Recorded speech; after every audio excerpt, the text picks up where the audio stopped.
All right, welcome back to the podcast, everyone. This is Coach Brad, as always, the Be Well, Be Safe, Be Happy, Eat Ice Cream podcast.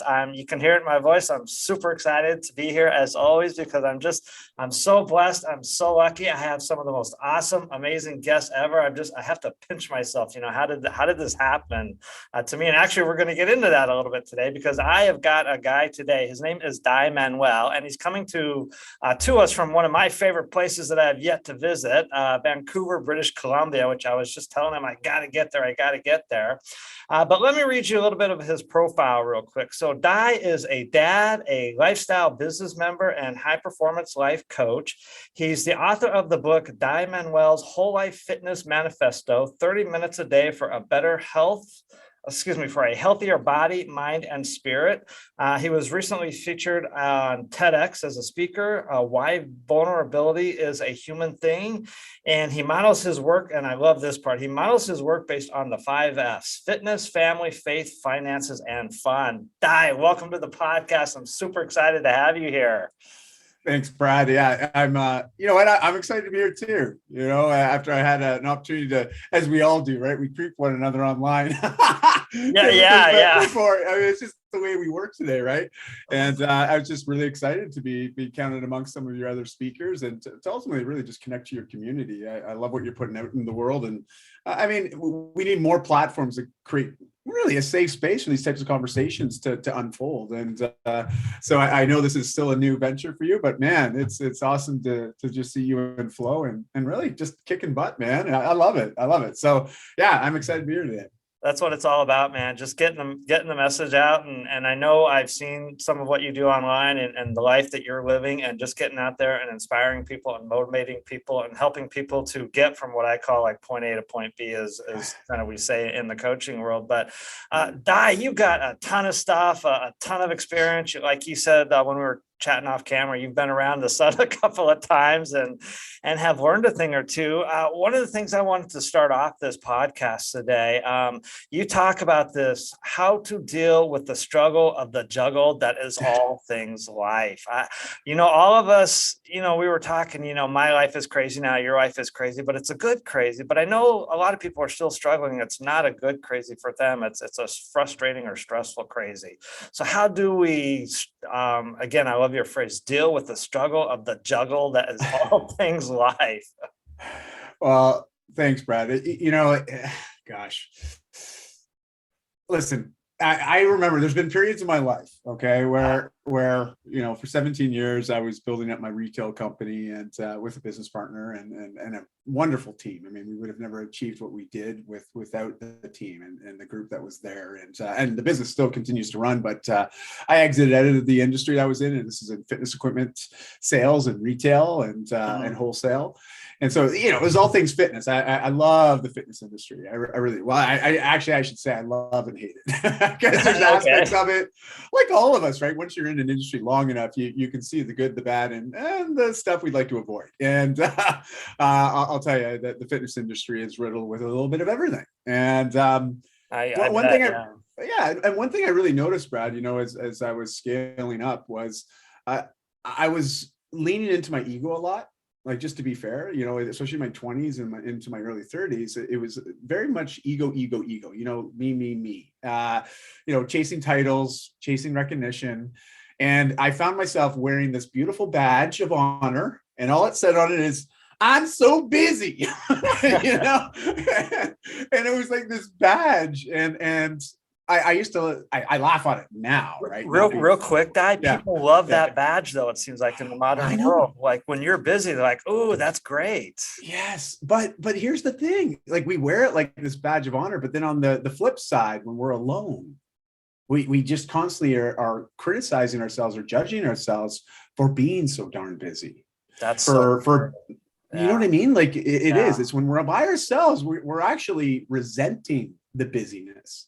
And I actually think it's just, I remember years ago, I used to complain about time management, because I was like, the more I try to manage my time, the more it seems to just evade me, and I had a mentor of mine say, well, you got it all backwards. I'm like, well, what do you mean I got it backwards? He goes, you can't manage time. It's intangible. You can't do anything with it. You can't grab onto it. You can't take it back if you don't like it anymore. Like, it's gone.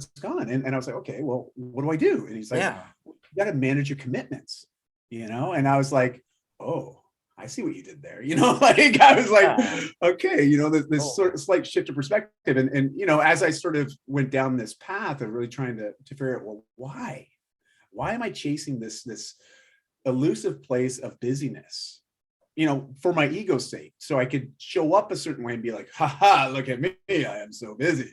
And and here's the thing, I realized that being busy and this badge of honor is just more of a way of escaping certain things. At least for me, it was my way of not actually paying attention to certain other aspects of my life, because I could say this is the primary area. This is where I've got to put all my time right now, because this is important.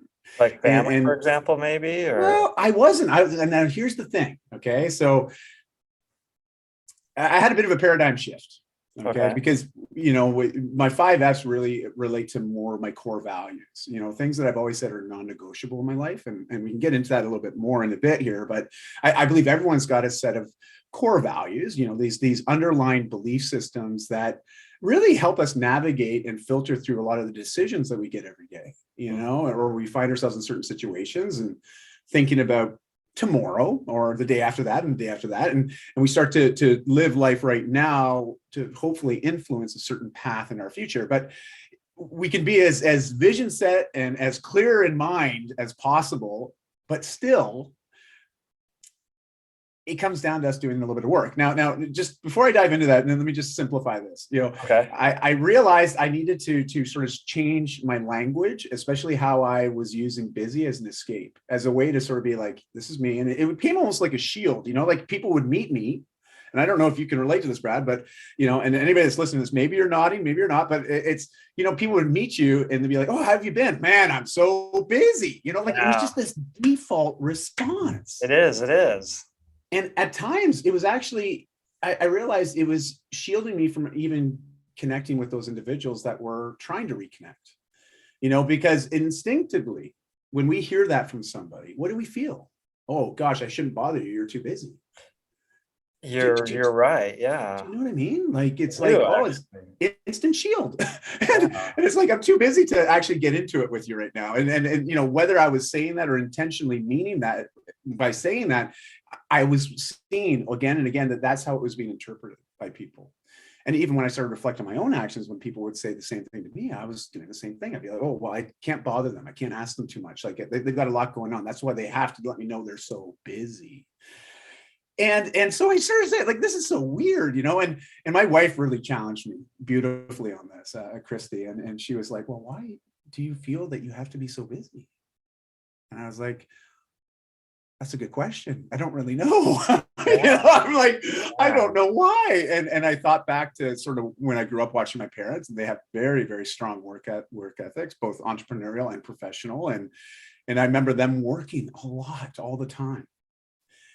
And I think that just instinctively dripped into me. And that was sort of my understanding of how we work. How the world works, kind of. Yeah. Yeah. Like you're supposed to be like that. Yeah. If you're not busy, then something's wrong with you or something. That's right. And Yeah. so there was a bit of a paradigm shift. And I'm going to invite everybody to sort of think about this, for in your own situation and just what you've observed or experienced. And my wife said, well, what if we started living our life where we actually fill the day with the things that we want to fill it with, and the people, the places, the experiences.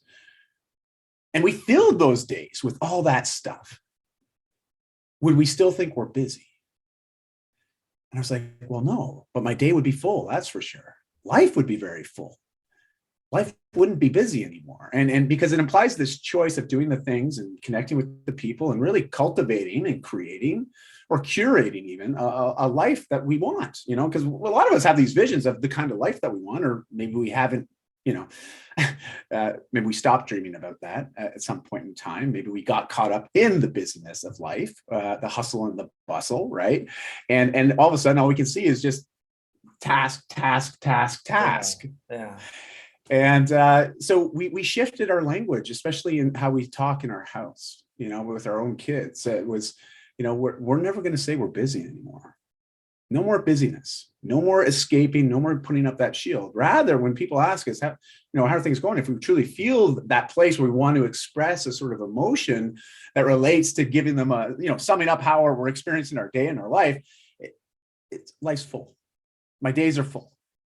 And this implied choice or cultivation of building a day based around the things that I'm passionate about, the things that I like, those core values that I alluded to earlier, man, my days, they go by quick, but holy smokes, are way more fulfilling and satisfying. And the connections I'm making are way more authentic and honestly, like connected, like without sounding like a cliche, or a Hallmark card. Like it just, it really felt that way, and I was like, yeah, there's something to this, and it does involve a very paradigm shift, because I think a lot of us, especially those in the North American cultures, we've grown up thinking that we got to work a lot. We got to earn certain things and amass certain things, and achieve certain titles and be perceived as something that often, when we actually get to wherever that thing is, this thing that we've identified as, well, when I get there, everything's going to be awesome, right? Let me ask you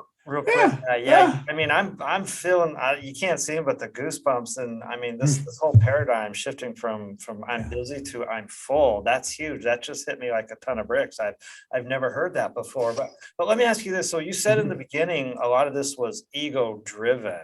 Yeah.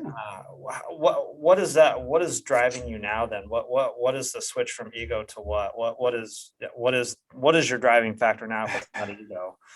Well, okay. So you mentioned my TEDx talk. My TEDx talk refers to a very specific day in my life that happened almost 13 years ago. And at this time, I was feeling really disconnected in my life. Like my shield was, I'm so busy. And I made sure I was very busy. I filled my days with lots of commitments, often commitments that weren't aligned with really anything I was looking for. But it was just, okay, someone reached out, they want to have a meeting. Okay, I will have the meeting, like, and just, I started to feel more and more disconnected with the everyday, like not really just having fun every day. I started to resent my company.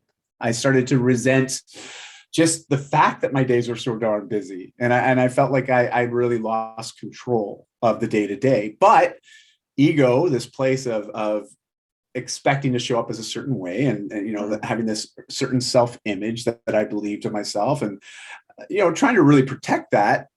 But also I was making decisions based on perception, and I wanted to be seen as the dude, right? Like the guy, the man, like pardon all the cliches, right? But that was really what it was in my 20s and especially my early 30s.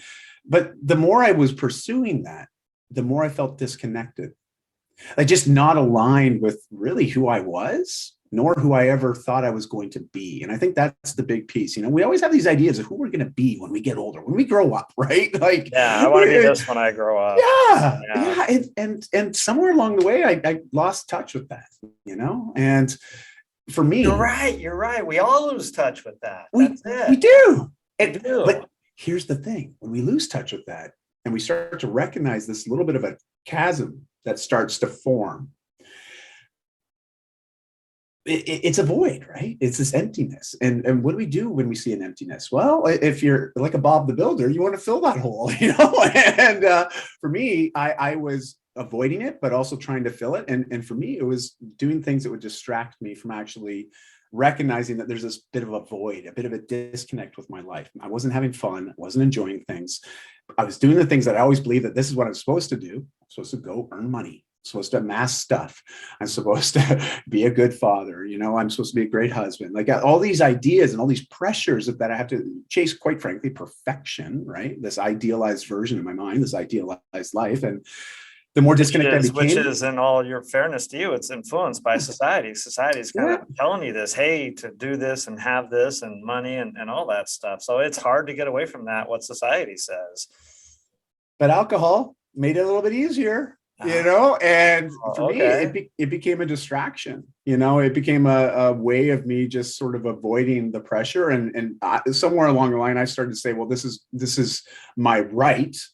This is what I deserve to sort of chill, because I've had so much busyness throughout the day. So come the evening, boom, let's have a drink. 2, 3, right? And Oh, it just wow. became very pathological, to the point where this is just a regular recurring thing for me, to the point that it actually over time started to really negatively impact me personally, but especially professionally. Were And you married and a dad at the time? yeah, my both kids were under the age of 6 at this time, Oh, wow. and my wife and I had been together for about a decade.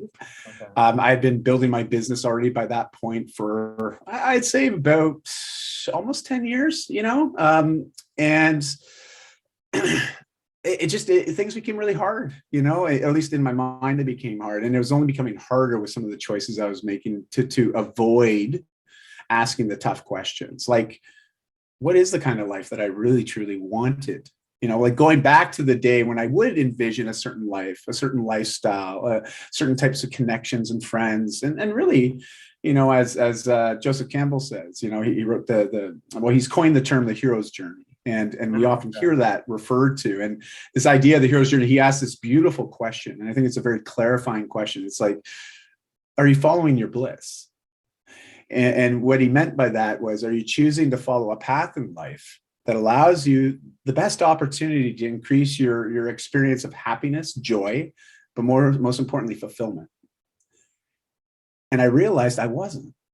I thought I was, but then I wasn't, because I was doing these certain things, expecting a certain emotion, a certain feeling, a certain like, okay, I'm here. I got there. This is what I was supposed to work towards. I got the house, I got the kids, I got the cars, I got, the respect, Yeah. there was all these things that I thought I was supposed to go and get. And when I got it, I was like, I don't feel any different.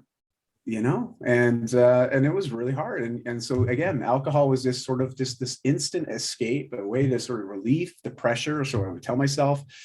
But it also led to me making other decisions and choices, and honestly taking certain actions that I'm not proud of. I share a little bit about some of those in the TEDx talk. And it got to a point, my wife asked me a question on that morning. I won't, I'll let people go watch the TEDx talk to get the full story. But, there was this one morning, I came home after a night out, and I don't recall how I got home, Brad, to be perfectly honest. Someone got me home, and I woke up the next morning, actually late morning, closer to noon. And my family was already awake downstairs, and went downstairs. My wife was visibly upset. She's a tinge of ginge, just so you know, redhead, and she's got fiery emotions in her. And she was surprisingly quiet verbally, but aggressively putting the dishes away, if you know what I mean, and You picked making up it on her known. nonverbal Oh, language. and I allude to this thing, like every time that she would look at me, she's always been that person in my life that when she does look at me, she sees potential that I don't see in myself. And she's been very good at helping me bring that out of myself in my life. And it's one of the things I love most about her, is that we have this ability to support each other and uplift each other, and actually help each other be better versions of ourselves, and Yeah. at times, especially back then, I didn't appreciate that. And she sat me down to talk about what it would be like to be co-parents, what it would be like to separate. And because she told me, Di, this environment is not a healthy environment for us to raise our kids in. This cannot go on anymore. And so I saw it, for the first time, Brad, because, she'd hinted at stuff before, but I was always like, I'd be the kind of guy that would be like, okay, I made a mistake. I'm going to be awesome for the next 2 weeks. I'll be like super dad, super husband. I'll do everything right. You know what I mean? And then it would be 2 weeks later, be like, oh, well, I think I've earned myself a night out, and just like I laugh at the cycle now when I reflect back on it, because I'm like, what was I doing? Give my head a shake, crazy that she put up with me for so long. But she saw that potential. She knew the person that she fell in love with. And to be frank, I knew who that guy was too. I just had become lost somewhere along the line. And she asked me one question. And the question was, Di, are you being the type of man that you would want to marry your daughters? Yeah. That question, Brad, holy smokes, like it was in a moment, like just a flash. I was like, I couldn't defend myself because it was defenseless. Like there was nothing to defend. Yeah. She was absolutely right. Yeah, let me pause real quick and say, well, first of all, thank you to your wife, incredibly strong, courageous woman, to call you out on your, I can't say it on air, but on your bleep. Yeah. She called you out on that, Absolutely. thank goodness to her. Anyone listening right now, that question is powerful. The question that Dai was asked by his wife, I'll repeat it again. Are you being the man and the dad that you would want your daughters to marry? And I went through this very similar question, Dai. So if you're listening to this right now, are you being the person that you want to be for your husband, your wife, your spouse, your kids, your coworkers, your community, whatever? Are you being that person that you want to be? So Dai, in that moment, I mean, obviously that shifted your life dramatically. How did your life go forward from that? Well, I realized that change had to happen. You know, I couldn't continue to do what I was doing if I wanted any opportunity to try to rekindle this relationship with my wife, with my kids, to be fair, with myself. And, you know, it was like that very clear moment. I was 32, almost 33, and I'm like, I can see the future, and it doesn't look so bright right now, you Right. know. And I think it, and I hate to say this, but there's another period in my life when I was a teen. I was morbidly obese, and you know, there was a very specific moment when I was 15 where I made a decision to change my health, you know, to really take control of my health, to get that back. But it was a fear-based decision. You know, when I really reflect on it and how I can articulate it now, I couldn't have back then because I didn't really understand what was going on. But what went on, psychologically speaking, and to be fair, to be on the emotional side too, was I was more afraid of not changing than I was of changing. Mm. And I think, you know, I think when it really gets down to it, a lot of us get to that place at some point in time, whether it relates to health or money or relationships, you know, like we get to a place where all of a sudden we start to foresee that if we continue down the path that we're going, it isn't getting better. It's probably going to get worse. Yeah. And it's in that realization, you know, I was like, I'm more afraid if I don't make the changes right now, I know where I'm going to end up, and it's going to be far worse than where I am right now. Divorce potentially. Divorce, maybe even losing my business, Yeah. you know, not having custody or being able to see my kids. Like, I mean, just I mean, it was a whole, like a ball of yarn unraveling, right? And all these ideas and visions unfolding. And it was in that moment, again, you know, to fast forward those 20 years, I was like, you know, here it is, history repeating itself. I've got this startling question in front of me, and I want to make a change. I don't want to lose my family. I don't want to lose what I've worked for, because these are important to me. These are part of my core values. And you know, I wasn't living in alignment with those. And so I made a decision right then and there, you know, and I made this commitment to my girls. So I had my two daughters there. They were on the couch in the TV room, and my wife and I went and joined them. And Christy sat down between the girls, and I told them, Daddy's going to go 1 year without drinking. You know, my eldest daughter at the time, Chardonnay at 6, you know, she had the big Coke rim glass. She had a weak left eye at that time. And so we had to have these large prescription glasses to strengthen her eyes. And so she just looking up from the couch, you know, these big Coke bottle eyes made her eyeballs look huge. And she's like, oh, so like, no pop, no coffee, no, like, for her, you know, right away it's like, I'm not going to be drinking any liquids, right? And we're like, no, Okay. adult drinks, right? So it actually brought some levity to the whole situation, right? And A little bit of which humor was nice, because we needed that, you know, I needed that. And it was in that moment. Real quick, you said Yeah. you made a decision. Was the decision just to not drink then for a year, or was it a bigger decision? Well, it was 1 year. Okay. And like, I made a commitment to them because to be fair, you know, from the age of probably 18, I could never, I mean, I've never gone that long without drinking, like, just ever. Like, I might have had a month here and there, but I mean, to go a whole year without drinking, like, for me, this is a big deal because I've been drinking since I was 18, you know, and it just progressively became worse and worse. And it became a coping mechanism for some of my anxiety and my depression and some other mental health challenges I was working through. And you know, I made this commitment to them. And this is where it gets crazy, because you know, as much as I was making it to them, I was really just telling them what I was deciding for myself. Within the first 2 months, Brad, it was like just all out chaos. And what I mean by that was I didn't realize how dependent I had become on that habit for coping with stress, depression, overwhelm, anxiety, like, you name it. Having a few drinks was my way of escaping. So if And that all of a was a sudden, habit, yeah. let's say maybe it was a bad habit. How did you break it then? Well, I needed help. I needed help. I realized that in the first 2 months. I'm the kind of guy that would never ask for help. To a fault, and I knew that. I always wanted to, but I just didn't know how to. And I always felt that if I asked for help, it meant that I had this idea that it made me less than who I was, that it was a sign of weakness, like, and again, this is just my own problem, my own challenge. But what's been interesting as I've opened up to other men specifically about this, a lot of other guys put their hands up and say, oh, geez, me too, and it was just blew my mind. I was like, for all these years, I went along and just believed I was the only one that had this challenge of asking for help. And all of a sudden, you all are dealing with it too. It's like, yeah, I'll raise my hand. Yeah. Why don't we talk to each other more? And it was just this sort of epiphany, because I realized that it became a crutch for me, and I learned to function very well with this crutch. And you remove the crutch, and it's very apparent that I got some stuff here I'm gonna have to rehab. And what I mean by rehab, like similar to you have a bad ankle injury, well, you go see a physiotherapist, they're gonna help you rehab to strengthen it back up again, so you become functional again and be able to thrive again. And I realized I needed specialty support. And I found a psychologist, worked with him for a few months, found a relationships counselor, had some support from them. This relationship counselor, my wife and I both went to work on our communication in that. And after 2 sessions, she's like, I think it's better if Di just comes back on his own.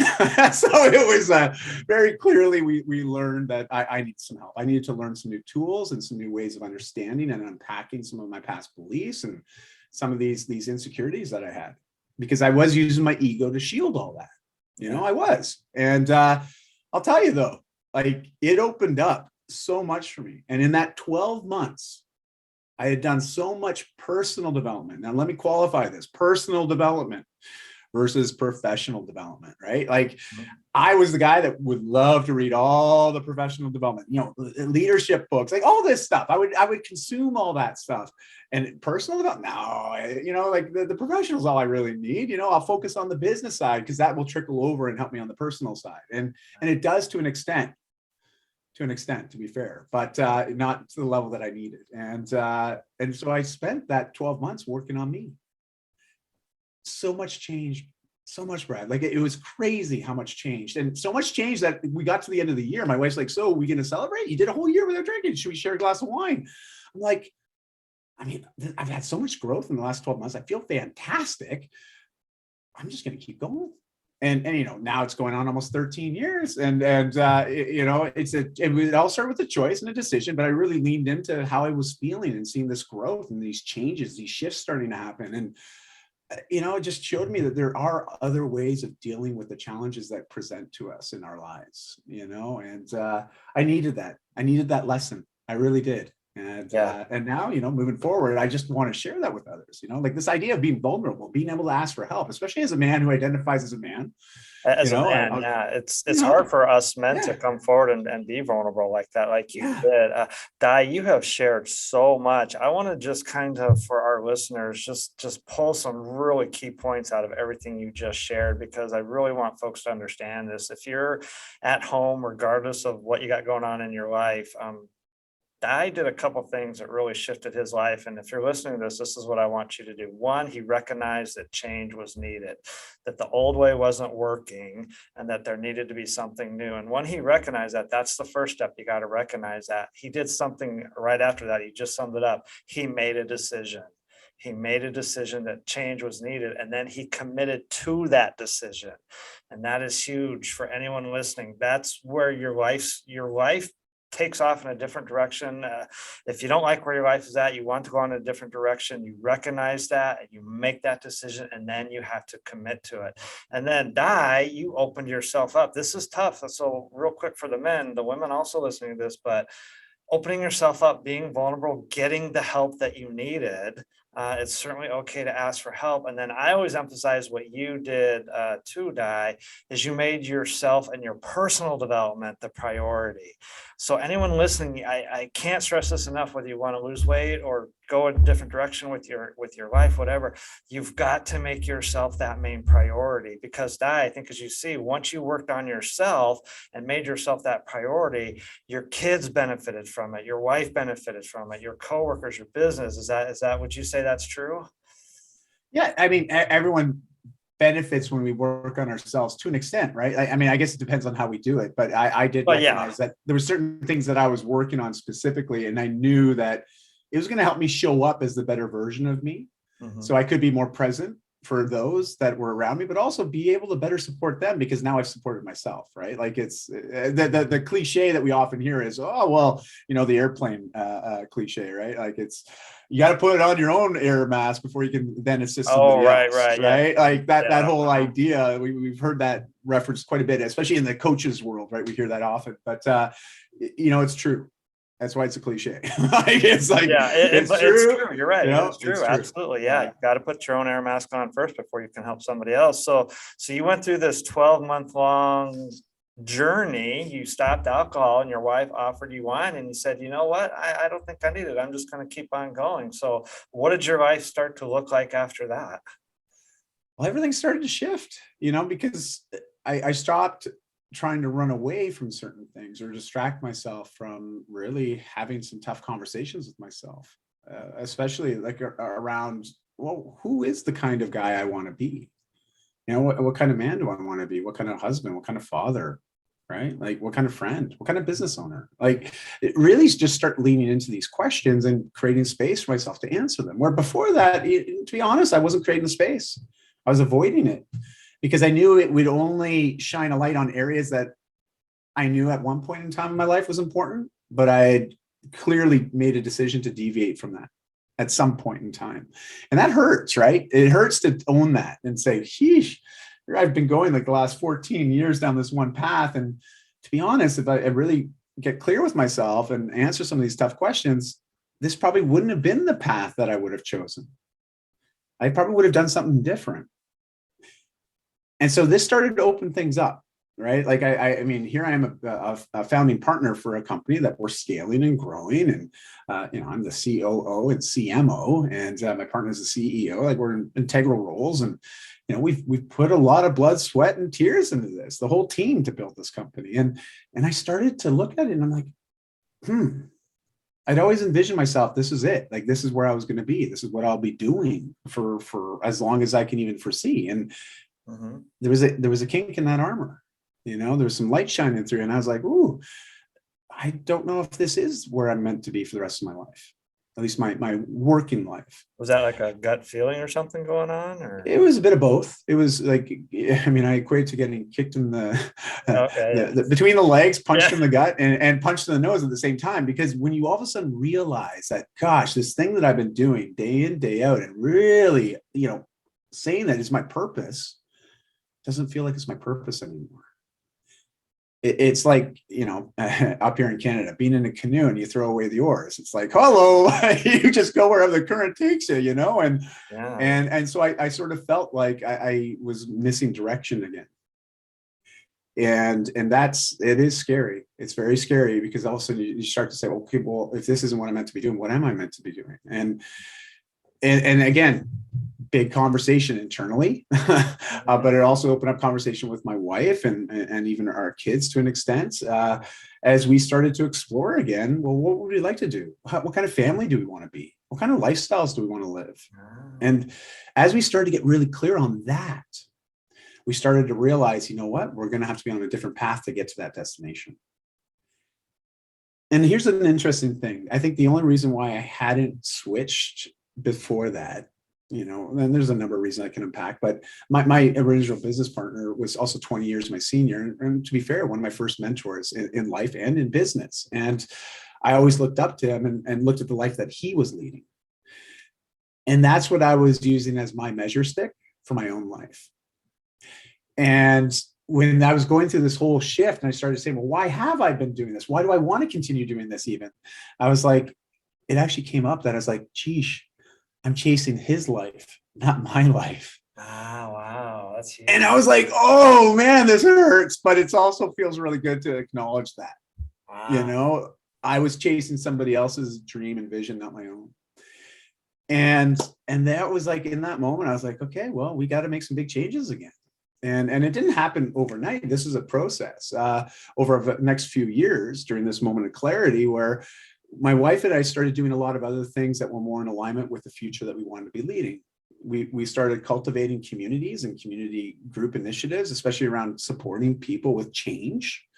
And it was all volunteer based. Like we weren't looking to monetize anything. It was just us starting to do a lot of things that made us feel really fulfilled, while we still were continuing to work in our jobs and our careers. And it got to a place where all of a sudden we were helping so many cool people, meeting some amazing people. I was creating content online to support and help. Really, I was chasing impact. You know, to be fair, Brad, I wanted to make an impact.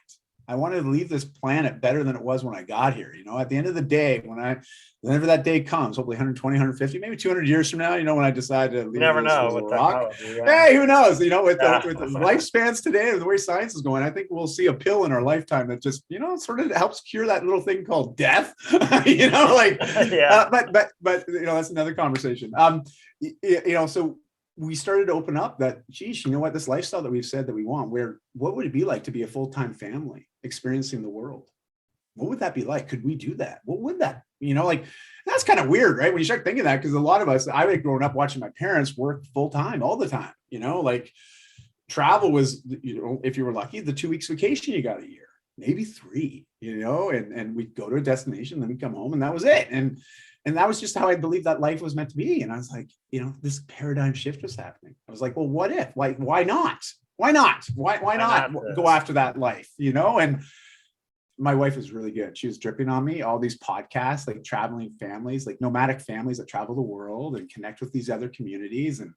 And I was like, no, people don't do that. You know, like I was so close to this, Brad. It's really funny now reflecting on it, you know, this 10 years later, because I'm like, gosh, I was so against it, the idea. I just couldn't wrap my mind around this idea of even we can make money online and travel the world and be a full-time family. I like it didn't compute to me, Brad. I was like, I just don't get it. I can't see it. And then that actually pissed me off. Okay, it did. I was like, why am I so close to this? Like, I like to believe I'm an open-minded person, and that was where I was like, okay, I got to figure this out. I just got to look into this. I got to learn more, because in finding clarity, we build confidence, and when we build our confidence, we procrastinate less and we take more action, which in turn builds more confidence, which typically allows us to find more clarity. So it's like this ebb and flow between these three sort of points, right, or stages. And so I just leaned in and did it and figured it out. And we were like, okay, well, what if I leave my career and you leave yours, and we pull the kids out of school and we just start traveling? Like, what, can we do that? I'm like, well, why not? You know, we're young enough, like we're employable, like worst case scenario, we run out of money and we got to come home. We got couches to sleep on and we can find jobs. Yeah. Okay, well, if that's the worst, all right, let's do this. So I quit my career of 17 years, you know, and exited out of the company and didn't leave at a good time. Trust me, it was nothing I could retire on by any means, but it was a little bit of savings. And my wife quit her career a month after that. And 2 months after that, we pulled the kids out of school. We gave away all our stuff. The mementos we couldn't replace, we put into a storage unit. We filled our SUV with our bags and we just started going south. Like, with no destination in mind, no agenda. People thought we were crazy. I got messages from people on Facebook, Brad. You're going to laugh at this, but I got messages, 2 in particular, from individuals. One person said what we were doing to our kids was a form of child abuse. Like, I mean, I blocked that person. I was like, I don't even know you. I can't even believe you said that. I'm like, oh my gosh. But this is how big of a shift this is, right? Like, I think people are more open to it now because the belief around the world globally now, people have realized I don't have to go into a place to work anymore.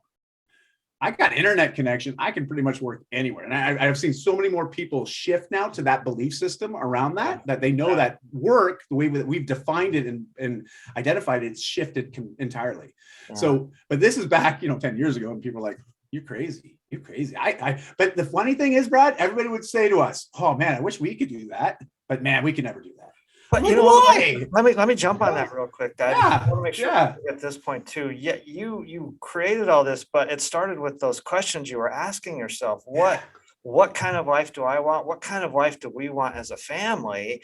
And then you started just asking, well, what if? What if this is possible? You may be getting all this noise on the outside from society or whatever, saying, no, don't quit your job or don't do that. I mean, obviously, that's a huge risk with kids and a wife and all that to give everything away and quit your job. But for those listening, you got to, life is about chances. You get one shot at life, I tell people. And if obviously what you're doing, your gut was telling you, hey, let's do this, let's go for it. That look at how you're smiling, you're laughing. People want to be happy in life. Then you got to do with what your heart is telling you to do. And you got to ask those questions. What kind of life do I want? What kind of life do we want as a family? And then you got to take the chance to get those answers. I got goosebumps. It's just amazing. Thanks, Brad. Well, and I think all of us have those opportunities in life to make big, significant changes, but I know it's scary. It is. I mean, there's just so many unknowns, and it's the unknown that intimidates us. How'd you deal with those unknowns? Let me ask that real quick. Well, my wife and I, we are probably a bad example, only because we are very brash and very fast to make decisions. I remember when we bought our first condo together, we went and looked at one place. we were thinking, we'll go look at a few places. We just went to one place. We're like, hit the budget, kind of like the neighborhood. Let's just buy it. We're so impulsive. I remember us buying a car the first time together. Same idea. We went to one lot, one car, one model, one test. I don't even know if we test drove. I think we were like, we'll take it. Very impulsive, because we don't like to waste time on that stuff. We're just like, let's just make the decision and move forward. And we sort of reacted similarly to an extent. My wife would have left right away, if she could. But again, I had a business. I'm a partner in this business. It's not just something I can say, okay, here's the keys, I'm out, bye. That's just not how I operate. And so we gave almost a year and a half notice. I did. It was about an 18-month transitionary period of me working myself out of the business.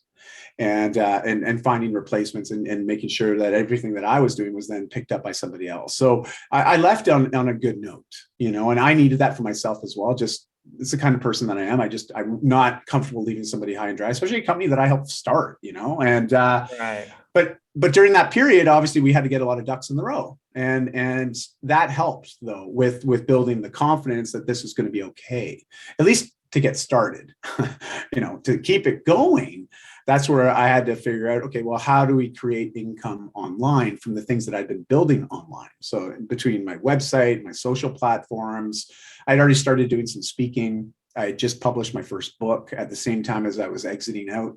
And so we had a couple things in motion, but nothing stable. It was like, there was no consistency. 1 month, make some money. Next month, it's like, oh boy, here we go. We got to figure something out, So it was a little bit, you never know. Yeah, it was. And but we were okay. We were okay. And the interesting thing, and I know this sounds really irresponsible, especially as a parent, but we're always under the belief that, things will be okay. Things will work out. And I think you have to have that mindset. And I got to tell you, Brad, though, they did. They always did. I mean, there was a couple of times I remember very vividly while we were, during this 5 years of travel, we were all over the place, and we stayed in North America predominantly for the first couple of years because my father was dealing with pancreatic cancer. So we knew it was really just a matter of time. Yeah. So we wanted to stay close to home, and all because of this transition. And this is why I say, it's amazing. We don't realize that when we say yes or no to something now, what it opens up from a future possibility for us. Had I not said yes to leaving a career of 17 years, I would not have had the ability to have spent the final 6 months of my dad's life with him as our entire family out in Ontario, because our business was in BC. I could not have unplugged. The way my business was set up and the way my career was, I couldn't have unplugged for 6 months to go spend time with my dad during end of life. I wouldn't have had that. But because we made that decision, 18 months later, roughly, when he was going through those final 6 months, we had the luxury to go back to Ontario. We moved into my mom's basement. My parents separated and divorced when I was quite young, both remarried, but we were within vicinity, so we could go and spend time with my dad. And I am so grateful for that, so grateful. And here's the thing, after he passed, we're like, okay, well, where do you want to go now? Let's go overseas. So we went to Bali, Indonesia, thinking that would be a great place to travel to Southeast Asia. We ended up getting stuck in Bali. And this is the ongoing joke about Bali. Yeah, you can go there for a quick visit, but be careful. The vacuum might suck you up, and you get stuck there. So 2.5 years later, we eventually came back to Vancouver before the pandemic, but we lived in Bali for 2.5 years. And I remember very vividly, there was a couple of times while living in Bali, a developing country with our kids, and running out of money. And being like, oh man, if we have to leave this country for any particular reason, we don't have any money to leave. Like we are like kind of stuck here, and we got enough money for our food right now, but unfortunately for us, our we'd already paid for the villa for a year, so that wasn't a big expense. But still, all of a sudden money had run out, and I'm like, oh my gosh. And I remember having this fear, like, oh geez, I completely screwed up. I shouldn't have done this. I shouldn't have made this decision. What am I doing? I'm the worst dad, and 2 days later, I got a new client. And then the week after, I had a couple contracts come through. Next thing you know, I'm like, okay, everything's good again, but it's so weird how things sometimes just open up, and our family, and I, not to All jinx in the this, place. it's just always happened for us. Every single time we've run into a dire situation, things have worked out. Now, I know Buddha said this like 2,600 years ago. What was the quote? This too shall pass, right? Like, and it does. It does. It all We get works through out in hard the stuff. end. Yeah, yeah. And to be fair, Having faith is such yeah. a huge part of this journey, and we get so trapped on the fear side of it, and the oh no, but it always does work. It's funny, in the end, it always does work out. And so having that faith that it is going to work out. Well, I was going to say too, Brad, and anybody that's listening or watching this, because I know there's probably people thinking, oh, that sounds great. There's no way I could do that. And I get it. I was that person too. And I just ask you to ask yourself, why not? Why not me? Why not us? Yeah. And here's the thing, right? Like when you start going down this path of the why not, you start to realize that there are limiting self-beliefs that we all have. And they're not always the same from person to person, but we have these certain beliefs about ourselves that does limit us. It predetermines. It's these biases that we have towards ourselves that predetermine the yes and no response. It makes it very automatic for us. We're to the point that, if you sort of follow some of the work of Carol Dweck, she talks about the fixed versus growth mindset, right? Yep, and her work, yeah. Yeah. So exactly like that, when you start to recognize there's these fixed patterns that are just underlying biases, right? Like they're just things that have been conditioned into us, either through negative experiences or even in times, sometimes positive experiences. I've seen people be very fixed, but more in a positive way, which is kind of interesting, to sort of say that. But where was I going with this? So here you are with this mindset piece. And I love it when people start to question, like, why not? Like, why not me? Yeah. Like it's a fun place. Why can't I have the life of my dreams? Exactly. Yeah. Well, Why not? Yeah. Yeah. And I think sometimes we're just afraid to define what that is, because there is the fear of, or we don't even know what it is. Sometimes people don't even know what it is. So you've heard, everybody's heard this a ton of times. You got to get clear on what you want. Yeah. Well, and here's the thing. All of us in our DNA is this natural thing called resiliency. It's in us as a species. Like, my climate change friends, they say we're too resilient as a species, but, again, another conversation. We've done a really good job at just, dominating this planet. I mean, there's like 8 billion of us across this thing, right? Like we are naturally resilient. We overcome and we evolve. And that's in us. You can't take that out of us. And I think we sometimes forget the natural resiliency that is in every single one of us human beings. And when you tap into that, you start to really appreciate we are resilient. We can endure and actually overcome and thrive out of tough situations. Because when you start to embrace that and you recognize that every challenge is just a challenge, it's just something that we work through. And it's amazing, when you really embrace that quality that's in you, because everyone's got it, and I think we forget sometimes. I think you're right. I think we do forget sometimes, but you are right. We all do have it. We all have it within us already. We just need to recognize that. Yeah. Di, this has been incredible. This has been an eye-opening of a podcast for me, just as the host. I'm so grateful that I could meet you and have you on the podcast today. I hate to do this, but we're starting to run out of time. But one last question I always ask everybody is, sure, you've said a ton already. Is there anything else that you would like to say just to kind of begin to close things out for anyone that may be listening? Yes, I got one thing because I know I said earlier, this too Go shall for it. pass. I riffed on Buddha, right? Like pretty wise dude, and I'm talking from a non-secular standpoint. I'm not referring to Buddhism or Right. any other sort of secular belief system because I believe that we all have our own belief systems and I respect that. But if you think about what he said, this idea of this too shall pass, I think we often think to the negative, right? We think to the challenges. We think about all the hard stuff. It's like, okay, just be resilient, work through this because I know I can get through it. I can get to the other side. It'll be okay. But here's the thing. And it wasn't until I did a Vipassana, and it's like a 10-day silent retreat, right? And they teach you like really, I mean, for me, it was like the hardest thing I've ever done, but also the most enlightening thing to pardon the pun, but it was. And I remember the instructor, they were like, yeah, when Buddha says this too shall pass, he was talking about all the great things in our lives too. Yeah. He was talking about all the good stuff, like, my daughter's being born, my wife and I meeting, being married, the first time, seeing a beach in Bali, and playing with my kids in the surf, my first time getting up on a surfboard, like all those great memories and moments in time in my life, they too passed. So this idea of bringing everything back to right now, Eckhart Tolle's Power of Now is a prime example. If anybody wants to dive into this, just pick up his book. It's great at this, helping us remember that all we got is now. That's all we got, and Brad, I feel so grateful to have shared right now with you this last hour and just have this exchange, because I'm leaving this different, changed. And I got to say thank you for that opportunity, to connect with you and to those that might be listening or watching this. Like it's awesome because it's a moment, but it's a shared moment. And this too shall pass, but it's okay because you recorded it, so we can relive it later. we can. We can go back and watch it anytime. Yeah. For anyone listening, Di Manuel, his website is dimanuel.com. You're certainly welcome to reach out to him. I'll put a link to his website in my podcast description. Di, I've learned a ton today. I mean, my life is different than it was 45 minutes ago, 50 minutes ago, whenever we started this. I mean, I'm a coach. I've been studying a lot of this stuff, but I got an eye opener today. This has been powerful for me.